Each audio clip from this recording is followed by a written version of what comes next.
All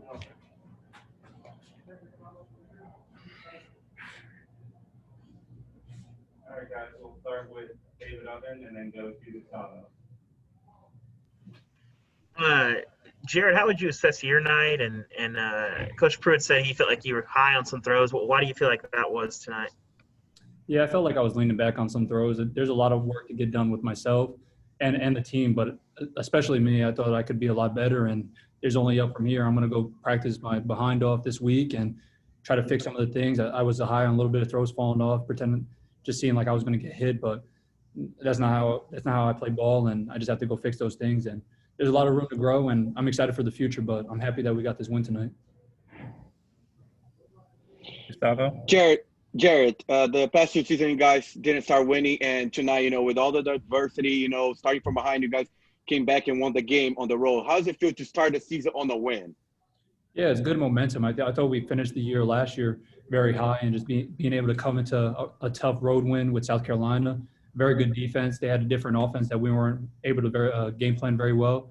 But it's always a good thing to come out on the road and start the year off with a win. And we should just build off this. We got a tough opponent in Missouri next week. They have some very good football players on the defensive side, and we got to prepare like we did for this past week. All right, we'll go to Austin Price and then Blake Topmeyer. Jarrett, on 2 of the scoring drives, you had a couple of nifty plays, one of which on the first scoring drive, the flea flicker kind of failed and you didn't panic and you dumped it down to Eric and let him go to work. And then, in the second half, you had that nice run on the opening drive of the second half. Both plays kind of extended drives and kept them going. How big were those 2 plays, and how much confidence did that give you? Yeah, I thought those were 2 very good drives. I didn't think those 2 plays were big, for instance, but I thought that the offensive line on those 2 drives really set the tempo, and we were able to run the ball very efficiently that drive. And when we're going at that fast pace, it opened some running lanes for myself, and it opened some things on the back end. But we take pride in being a highly conditioned team. I mean, that's one of the things that Coach Pruitt and the weight room staff implemented this offseason, just being able to be conditioned better than anybody else. But that's definitely the 2 things that stood out on those drives. Jarrett, not everything was pretty tonight, but you got the win. I mean, why do you think this is a team that maybe is able to win sometimes in ugly fashion, or when, at times not everything falls into place? Why are you guys a team that can still win those type of games? Yeah, I wouldn't say this was an ugly win. I mean, if you play in the SEC, there are dogfights every week, and when you go on the road in the SEC, nothing comes easy. And you saw that a couple of times today, but I think this team is very together. I mean, the chemistry that we have in the locker room, the love that we have for one another, just how would we say it? Just the atmosphere that Coach Pruitt brought to this university kind of was implemented throughout, and you can see it in the team, and you can see it in these tough wins that we never give up on each other, and we're always just fighting to the end. All right, we'll go to Patrick Brown and then Rob Lewis. Here, you guys have a lot of young, talented receivers, but tonight it was a lot of your veteran guys, Josh, Brandon, even Bayless. I know he's new, but he's played for a few years now in college football. How important were those guys, and how good of a rapport do you have with some of those guys you've been playing with for a long time, in Josh and Brandon's case?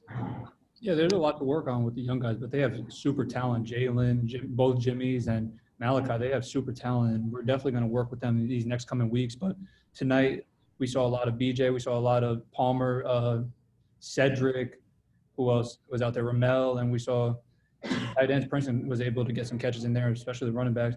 We're able to do some work, but being able to have those guys over the past couple of years, being able to see how they run routes, see the way that their body moves and that type of stuff, it definitely helps. And I thought they played very well.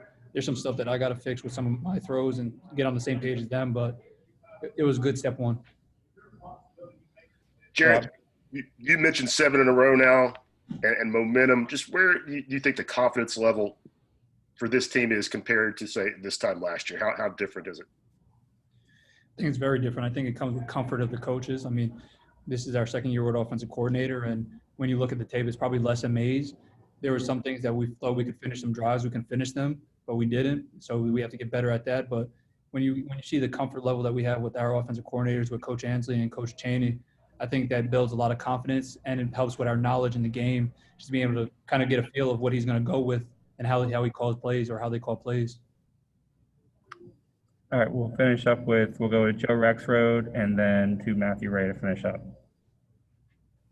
Hey, Jared, I want to ask you about Bayless Jones. Is he a little bit different kind of player than you've had, and how do you think you guys can utilize him this year? Yeah, Bayless and those freshmen, they're speedsters, and they're guys that are going to run by people, and they're guys that are good, very going lateral. So those are some guys that I haven't really had in the past, and we're going to find different ways to get Bayless and them the ball. And I thought Bayless played a good game tonight for his first SEC game. It's definitely a different atmosphere than Pac-12, but I thought he went out there and competed hard. Jarrett, this is a South Carolina team that you've gone against multiple times in your career. Tonight, they were able to get after you, make you deliver off platform a couple of different times. What were they able to throw at you that you maybe haven't seen in years past, and what kind of adjustments were you able to make over the course of the game? Yeah, I mean, these battles with South Carolina, going back to my freshman year, they've always been crazy. I mean, it was the last drive freshman year, and then the second year around, we were here. Last year, we were able to get them, but I told Coach Muschamp, I thanked him. And it's an honor and privilege to go against a coach like that and being able to have those battles. It's a blessing. But they did some very good stuff on defense last night. Tonight, they have probably one of the best defensive back crews in the country, and their front seven was a lot better than we anticipated. They were doing a lot of line games, and they were able to fit up on some of the things. But I thought they played very well on defense. Of course, there's some execution stuff on offense that we can get better at. But props go to South Carolina and Coach Muschamp. All right, that's it, guys. Thanks, JG. Appreciate it. Thanks, guys.